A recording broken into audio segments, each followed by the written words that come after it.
Hi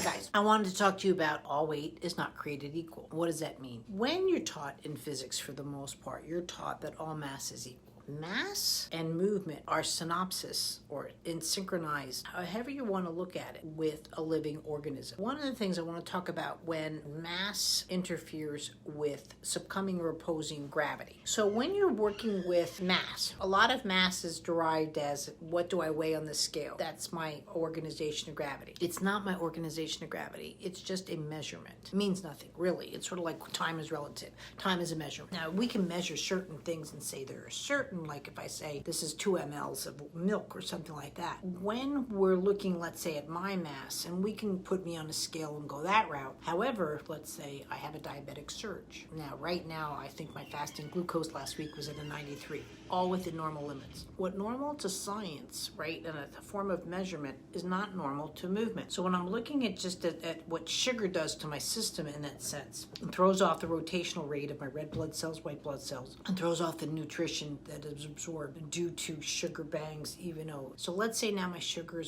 glucose is like 193, and then we're talking 293, 393. The human body, or any body, is that sensitive to a viscosity rate changes within the dynamics. Sugar is heavy. Have you ever picked up a 5-pound bag of sugar? Yes, it's 5 pounds. When you go to pick up a 5-pound bag of sugar, it's 5 pounds, and it almost feels like it's heavier, even though you're weighing it and saying, okay, this sugar is 5 pounds. But when you're putting something like that in a human being, so now the human being has movement structures, but now has to move this heavier blood. We're not organized for that. That kind of blood levels are going to affect the way we move. That's why when you tell someone who's a severe diabetic, you need to go for walks, they don't want to walk. It looks like they're lazy. Their mass weight differentials in opposing gravity is completely shot. So to overcome that, and then that gets into my series too of when mass supersedes the might. So now we're getting up to like 450 sugars, 550 sugars. Yes, that will have organ breakdown, but part of the breakdown is the body within the body can't even move that mass. So to say that that same person was today 180, tomorrow 180, you cannot have that argument whatsoever that all mass is the same. Maybe in regards to my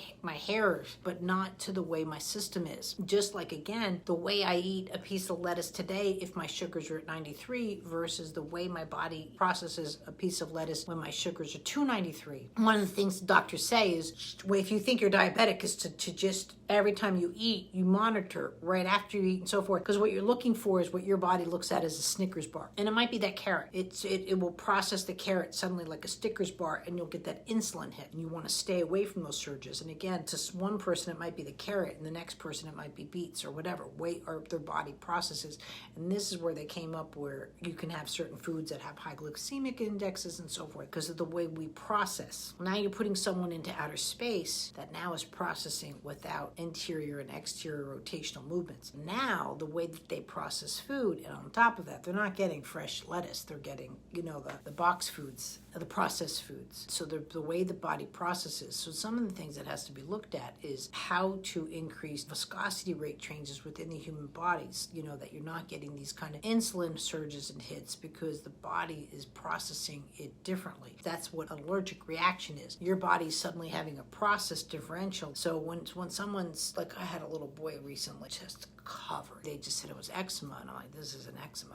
I've seen it before where it's a condition where the body actually is eating the proteins of the system. It's not pretty. Eczema comes in patches, but when the whole body, like they literally looked like, I just hate to say it, a little cancer, like the hair couldn't grow, and the child's just scratching. And then one of the things you do not see with a child that's 2 years or younger is self-soothing skills. It's not like I have a tag back here or something like that, or I can scratch. You will not see a baby scratch. They won't, do their hair where they can take a follicle. They'll go like smear, you know what I mean? If they're even bothered. You can see little kids with like just hair in front of their face, and they won't think to move it out of the way kind of thing. There's different processing skills that we go through movement as human beings. And again, gravity has a lot of play on that because if the human being, the system, can't process that opposition to gravity, that mass weight differential, and it could be due to genetics, mitochondrial starts affecting certain areas of the body. It replicates up to 17 times faster. faster than typical DNA, and those will have avenues of succumbing to gravity. Yes, you can blame it on that, just like you can blame it on an O-ring failure of a space shuttle, but at the end of the day, when the lack of rotation causes stresses to the system, and the stress has to go somewhere, that's when Newton's law comes into play, when the rotation is not there. So those are the things you want to look at when you're looking at movement. If you're talking about SMA, one of the things I notice, because I can pick up, my hands can pick up this mass, these weight changes really easily. And that's one of my specialties, because I can catch these, again, glitches, tons of them in the system, where the system goes from